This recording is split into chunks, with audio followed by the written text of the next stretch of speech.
Dans le calendrier hébraïque, il y a évidemment plusieurs circonstances. Sukkot, c'est Zman Simchatenu, c'est le temps de la joie. Purim, c'est le temps du rire, qui s'inscrit dans une éternité. Le Maharal de Prague nous enseigne que la mitzvah, le commandement de faire Shabbat, de mettre les téphilines, c'est relier la temporalité avec l'éternité. Ça veut dire d'inscrire dans un monde de matière une éternité.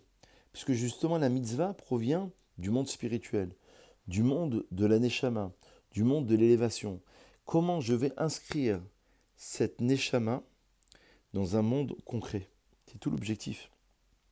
Purim, c'est la seule fête, d'après une lecture, qui va rester à la fin des temps, d'après Dot avec Kippour.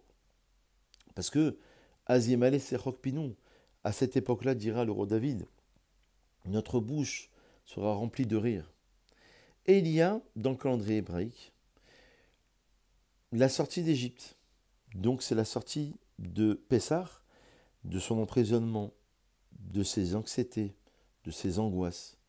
Il y aura Shavuot, le temps de la Torah. Il y aura le temps du deuil dans le calendrier, les 3 semaines qui séparent Yud Zayin Tammuz, 17 Tammuz, la faute du veau d'or, du 9 Av, la commémoration, le rappel de la destruction des 2 temples. Il y aura ensuite Elul et Tishri, la remise en cause, l'introspection, la Teshuvah, Rosh Hashanah Kippour, le retour.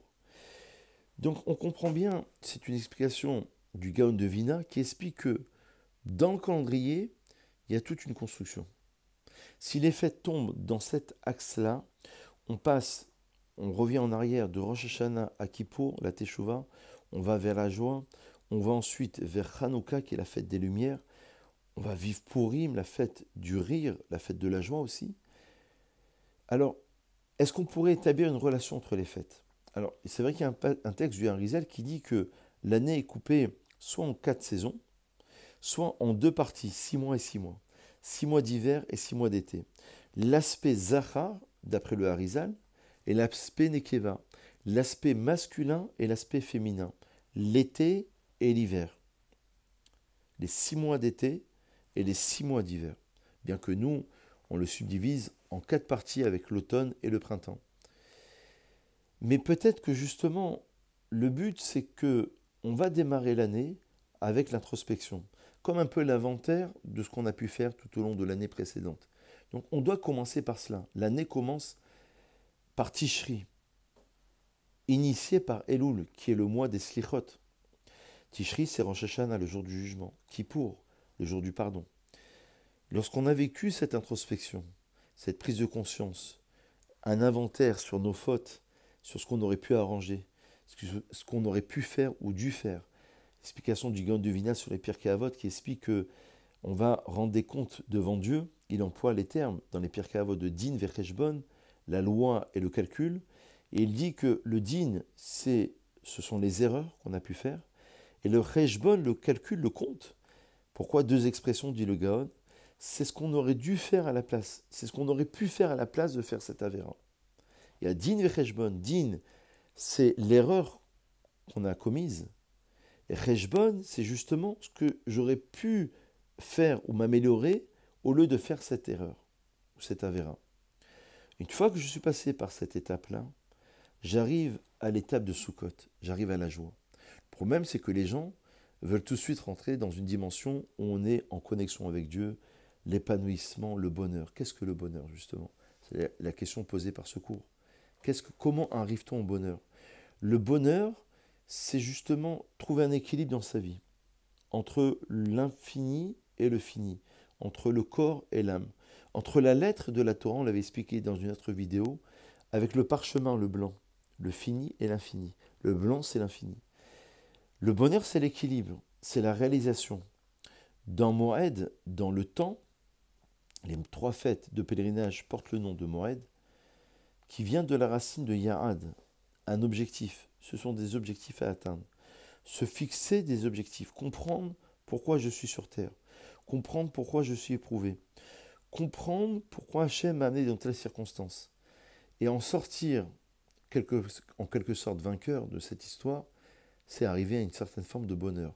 Mais je ne peux pas, de prime abord, arriver au bonheur, à la joie de Sukkot.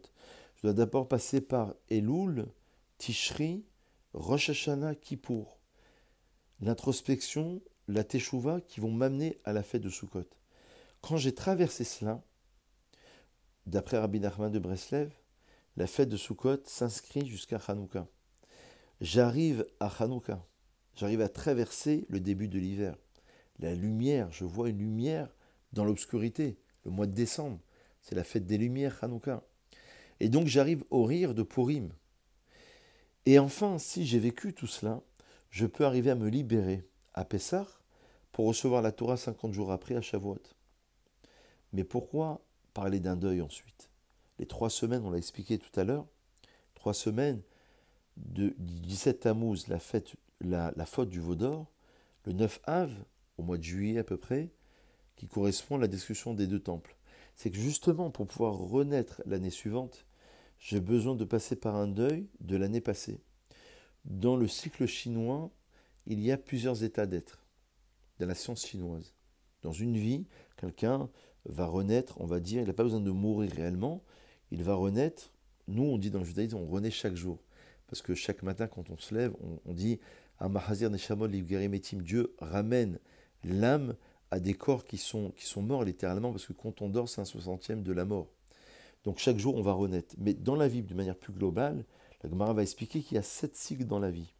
Dans la science chinoise, pour l'un, ça va être 10 ans, pour l'autre, ça va être 8 ans, pour l'autre, ça va être 12 ans, chacun en fonction de son histoire, de sa personnalité, de son identité. Mais on comprend tous qu'on a besoin de passer par un état pour pouvoir mourir de cet état et pour pouvoir féconder justement un nouvel état d'être, une nouvelle conscience, un nouveau temps, un nouveau cycle. Donc une fois que j'ai traversé l'année, justement, je dois me travailler pour comprendre l'histoire du peuple juif d'un point de vue collectif et individuel, repasser par un deuil pour pouvoir renaître à Elul, et j'engage de nouveau notre explication de tout à l'heure. Une partie de l'explication, c'est ce que j'avais lu au nom du Gaon de Vilna. Et donc, il faut comprendre que Dieu nous envoie, comme sur l'autoroute, il y a les codes phares, il nous envoie des repères. Sur l'autoroute, lorsque vous perdez un petit peu la maîtrise de votre véhicule, il y a des repères. Il y a les lignes blanches qui vous permettent de vous dire « Ouh là là, je vais m'écarter ». Quelque part, Dieu nous envoie des signaux dans notre vie, des repères, pour pouvoir justement se recentrer, canaliser notre vie. Et donc réfléchir pour pouvoir savoir comment je passe d'un cycle à un autre cycle. J'ai besoin de mourir à cet état pour pouvoir revivre à un autre état. Il y avait un poète qui disait que si on ne renaît pas, on meurt. D'où l'expression Mechadesh betuvo bechol tamid.